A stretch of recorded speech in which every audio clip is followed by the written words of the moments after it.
Il paraît que le Père Noël n'existe pas. Eh bien, c'est ce que l'on va voir avec Sanda.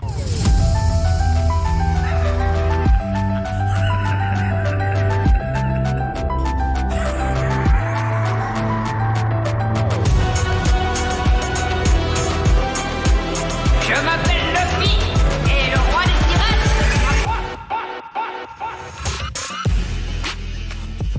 Et salut Tom, moi c'est Jérémy et bienvenue sur Matcha Manga, le podcast où l'on parle manga et tout ça, le temps d'un matcha. Au 49e épisode aujourd'hui, bientôt le cap des 50 qui j'espère sera un épisode particulier avec sans doute le retour d'une collab qui vous avait bien plu et qui moi m'avait fait particulièrement plaisir à tourner. Bon, j'en dis pas plus, on verra si cela se fait ou non. Épisode qui sortira d'ailleurs, du coup j'essaye de faire actuellement 2 podcasts par mois à peu près, donc un épisode qui sortira du coup courant avril, j'espère. Donc ouais, revenons à cet épisode, donc j'avais envie de vous parler de Sanda. Sanda qui est le nouveau manga de Paru Itagaki, autrice qui, si tu ne remets pas son nom, du coup c'est celle qui a fait Beastars. Beastars dont je t'avais parlé dans l'épisode 11 de ce podcast, il y a de cela maintenant quelques temps évidemment, par contre qui est toujours d'actualité, donc si tu veux aller l'écouter, n'hésite pas. D'ailleurs ces temps-ci, oui, je me mate l'animé sur Netflix, un animé que je trouve franchement cool, avec une bonne mise en scène. Je trouve qu'ils ont mis vraiment beaucoup de cœur et de passion dans cette œuvre, dans cet anime surtout. Et on retrouve vraiment bien l'ambiance qui est clairement spéciale et particulière dans ce manga. Donc si jamais tu ne l'as pas lu, que tu as un peu la flemme de lire ou que tu n'as pas envie de les acheter non plus, ce que je peux comprendre, eh bien je t'encourage à du coup potentiellement aller regarder Beastars sur Netflix, car en vrai, crame-moi, ce manga il vaut carrément le détour. Bon, revenons un petit peu à nos moutons et notamment du coup à Sanda, dont le tome 1 est sorti fin janvier et qui va voir son tome 2 arriver ce jeudi. Ce jeudi où on sera le 3, c'est ça ? On sera le 3, oui, le 3 avril. Mais du coup, ça, ça, il va arriver tout bientôt. Et surtout, oui, il faut savoir aussi qu'au Japon, le manga est fini en 16 tomes. Donc l'œuvre est déjà complète, il n'y a plus qu'à sortir les tomes. Donc pareil, si jamais tu as envie de connaître la suite, j'imagine que tu peux trouver des scans sur internet. Bon, je n'encourage pas forcément à faire full scan, pense aussi aux libraires et tout ça. Mais bon, si jamais tu n'as pas les moyens ou si tu as juste envie de découvrir l'œuvre, tu peux aller regarder des scans. J'imagine que ça se trouve assez facilement. Et donc ouais, un tome 2 qui tarde, dont j'ai en tout cas vraiment hâte de lire parce que j'ai clairement envie de connaître la suite, je suis assez curieux, et du coup ça on y reviendra un tout petit peu plus tard. Car oui déjà, laisse-moi te dire déjà de quoi ça parle, Sanda plus précisément. Alors du coup, on est dans un univers un petit peu parallèle, puisque le Japon et peut-être le reste du monde, ça on sait pas trop encore, je sais pas si on le saura par la suite, mais en tout cas on le sait pas actuellement. Donc le Japon est frappé par un vieillissement extrême qui va rendre du coup les enfants plus précieux que jamais. Tout semble conçu pour leur assurer une existence aussi facile que possible et aussi de prolonger leur jeunesse aussi longtemps que possible. Du coup c'est au sein d'un établissement scolaire que nous allons faire la connaissance de Sanda Kazushige, le protagoniste donc, ainsi que de Shiori Fuyumura, qui est l'une de ses camarades de classe. Petit bémol, ou en tout cas petit cas étrange, c'est que cette dernière est vraiment déterminée à vouloir assassiner le pauvre petit Sanda, qui comprend pas du tout ce qui lui arrive, jusqu'au moment où on va carrément le poignarder. C'est alors en larmes, en fait elle va être complètement prise de larmes et prise par ses émotions, et elle va ensuite lui révéler qu'elle connaît sa véritable nature, donc à Sanda, et qu'elle a besoin de lui pour retrouver son ami qui s'appelle Ono, et qui est mystérieusement disparu depuis plusieurs mois. C'est alors que du coup, en voyant cette volonté inébranlable, que Shiori va briser du coup la malédiction pesant sur Sanda qui se métamorphose en Père Noël. Donc oui, le Père Noël, le vrai, pas tes parents qui te mettent tes petits cadeaux sous ton sapin le jour de Noël, le 24 décembre. Et du coup, bah, dès lors, du coup, les deux lycéens vont se lier d'amitié et découvrir que dans leur établissement, bah, il y a beaucoup de secrets, il y a beaucoup de choses qui sont un petit peu cheloues. Et particulièrement dans tout ça, on a le directeur qui est complètement what the fuck et qui cache pas mal de choses. Voilà globalement le pitch de cette histoire. Alors globalement, bah, qu'est-ce que j'en ai pensé un petit peu de ce tome 1 ? Parce que oui, pour le coup, bah, je n'ai lu que le premier tome pour le moment. Et en soi, bah, je suis convaincu, mais seulement à moitié. Comme tu te le demandes évidemment pourquoi, et ben, je vais te l'expliquer de ce pas, bien sûr. Alors en soi, j'ai vraiment apprécié du coup la découverte de ce nouvel univers, qui est encore une fois très farfelu, avec des rebondissements aussi étranges que what the fuck, comme bah, du coup comme je pouvais te le dire tout à l'heure, bah, du coup déjà avec l'apparition de Sanda, ces conditions de transformation qui sont du coup liées au fait de porter du rouge, comme le Père Noël, ou encore le caractère très chelou de sa pote, hein, parce que clairement oui, Shiori du coup, elle nous présente bah, du coup directement un comportement absolument hors norme, puisque bah, dès les premières cases, elle va se balader dans l'école avec, enfin ouais, elle va se balader au calme, hein, faut préciser. Avec, du coup, dans l'école, ouais, avec son couteau de cuisine pour tenter d'agresser son camarade. Camarade que du coup, elle va pas hésiter à ligoter pour lui tirer des infos, ou encore plus tard, elle va pas hésiter aussi à s'automutiler pour appuyer ses idées et montrer sa détresse. Donc en vrai, on va pas se mytho, hein, mais ce n'est clairement pas le comportement le plus commun qui soit, hein.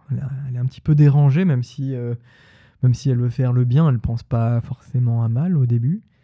En tout cas, elle perd pas trop de temps et elle est assez linéaire dans son comportement, quoi. Elle a un but, elle va l'atteindre. Voilà. On part aussi assez vite sur l'apparition du directeur, qui est présenté lui aussi complètement décalé, hein. Par contre, cette fois d'une façon qui est, je trouve, un petit peu plus négative, avec ses réflexions sur la jeunesse, le fait qu'il ne souhaite pas vieillir, un petit peu à la Peter Pan, par exemple, ou même son comportement global, hein. Du coup, en soi, le directeur, ouais, c'est plutôt c'est d'emblée un personnage bien malsain, comme il faut, et qui cache évidemment du coup de nombreux secrets, comme j'avais pu le dire tout à l'heure, secrets qui nous seront distillés, j'imagine, par petites gouttes par-ci par-là, tout au long du récit. Ça, je sais pas s'il aura une importance vitale, une importance uniquement dans le premier arc, imaginons, et que ensuite bon, ça passera à autre chose, ou si c'est globalement le méchant, en tout cas l'antagoniste, hein, qui sera là tout au long de l'histoire. Ça, j'en sais trop rien. Là, comme ça, je dirais qu'il aura son importance au moins au premier arc, j'imagine, et qu'après, bon, ça passera sur d'autres bails, un petit peu comme on a pu le voir du coup sur Beastars. Donc si je résumais un petit peu tout ce qui m'a plu, en soi, c'est vraiment que l'on trouve d'entrée de jeu, hein, les gimmicks de l'autrice, donc à savoir des personnages forts et un peu sans concession. Aussi un univers dystopique qui est bien décalé avec un fond du coup ramenant au lycée, à la jeunesse, ou globalement, je sais plus parler, à l'adolescence.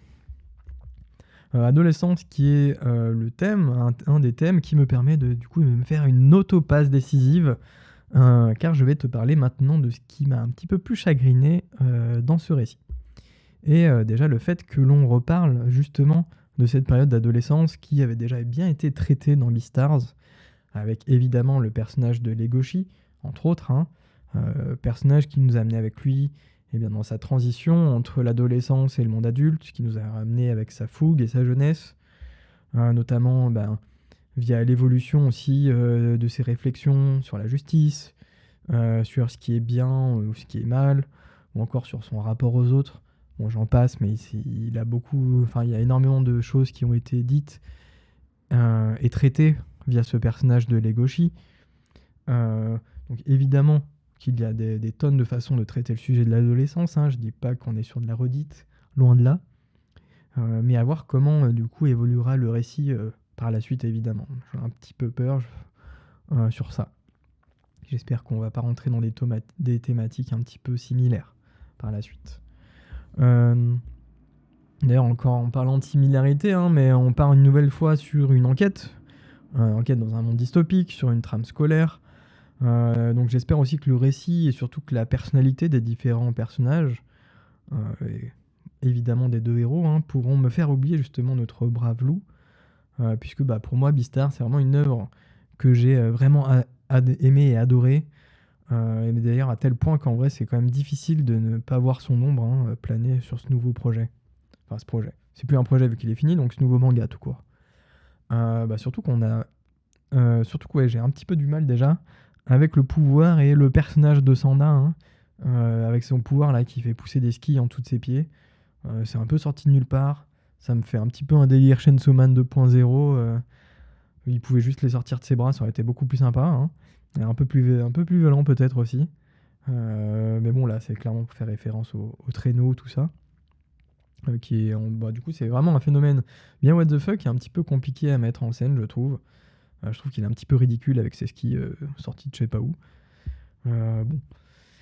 Après, je reste quand même tout de même ouvert d'esprit, hein, donc pourquoi pas. Hein. Après tout, dans Jojo Bizarre Adventure, on trouve des pouvoirs bien plus alambiqués que ça, et au final ça passe au fur et à mesure des pages. Donc ouais, vraiment, j'espère vraiment que du coup les deux personnages là, et que les autres aussi pourront me faire oublier clairement Beastars, ou en tout cas pas me faire oublier, mais ancrer vraiment ce récit comme un nouveau manga. Enfin, même s'il n'y a pas vraiment de... Enfin, si, il y a quand même des ressemblances. Pas sur les personnages, mais bon, bref, tu m'as compris un petit peu, j'imagine. Mais ouais, qui pourront me dire que c'est bon, c'est juste un nouveau manga, c'est pas juste un autre manga de Paru Itagaki. C'est juste un autre manga et kiff. Voilà. À voir un petit peu ce que ça va donner. Bon, et que dire un petit peu pour conclure un peu tout ça, hein.